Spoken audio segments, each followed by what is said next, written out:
tähendamissõnas kadunud pojast või parem nimetada seda halastavast isast on mitte ainult kangelaseks kadunud poeg, aga ka tema vend. Ja ärgem unustagem, et siis, kui Jeesus Kristus rääkis tähendamissõna, siis ta pöördus variseride ja kirjatundjate poole, kelle eeskujuks ei olnud kindlasti noorem poeg, kadunud poeg, aga see tema vend. Väga vähe räägime sellest vennast. Evangeelium on pikk ja jutlused ka on pikad, ei saa väga palju rääkida, aga mõtiskleme täna selle poisi käitumise üle. Kes ta on meie jaoks? See õiglustunne tunneme. Tõesti, ta oli koos oma isaga ja tegelikult kõige seda, mida ta ütles oma isale, on õige. Tema oli koos temaga, aga siis, kui tuli tagasi see noorem poeg, kadunud poeg, siis kohe see pidu ja teised asjad oli solvunud. Võib-olla ka meie nendes olukordades oleme solvunud. Me tahame, et läks teisiti, et me teame, kuidas on vaja.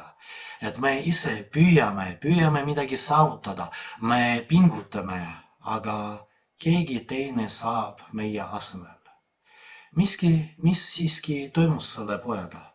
Kes ta oli? Kuulekas, jumalakartlik,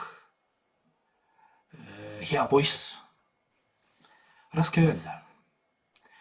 Kindlasti ta käitus nii, nagu ta pidi käituma. Ta täitis reegleid. Aga seoses nende reeglitega, selle käitumisega, kas ta oli isale lähemal? Ei ole kindel. See viimane jutt tähendamissõnas näitab, et ta oli kaugel. Isegi võib-olla kaugemalt kui tema vend. Sellepärast, et ta täitis need reeglid ainult sellepärast, et oli vaja täida. Ja võib-olla sellel nooremal poisil oli julgus, et ta tahtis elada nii, nagu tahab ja seda ütles oma isale. Aga sellel teisel poisil ei olnud seda julgust.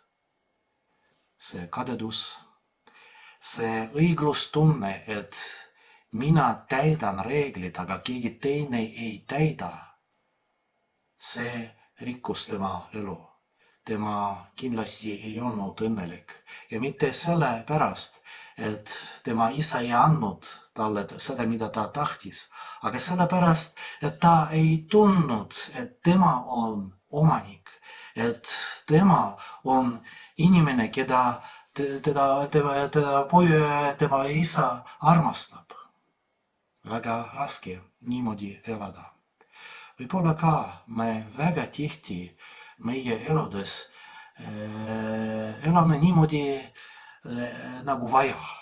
Täidame oma reeglid, teeme seda, mida on vaja ja ka oma vaimses elus. Me palvetame, me käime pihil, aga väga tihti ei ole ja võib-olla üldse ei ole meil seda spontaansust.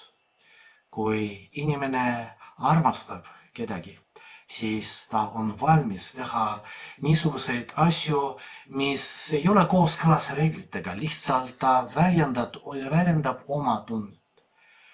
Kas me mõtiskleme selle üle, mida ma saan teha Jeesuse Kristuse jaoks, et ma tahan näidata, et ma armastan teda, tema on kõige tähtsam minu jaoks.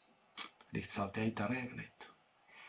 Variserid ja kirjatundjad, kellele Jeesus Kristus jutustas seda tähendamissõna, täitsid reegleid väga korralikult, enamasti, aga olid temast väga kaugel.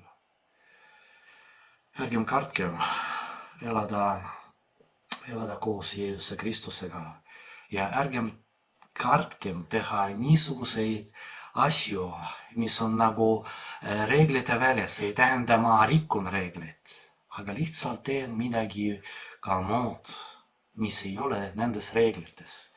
Ja mõtisklegem selle üle, mida ma täna saaksin teha, et näidata, et ma ei ole tavaline kristlane, kes ainult palvetab, kes ainult käib kirikus, aga ei tunne, et Jumal on koos temaga.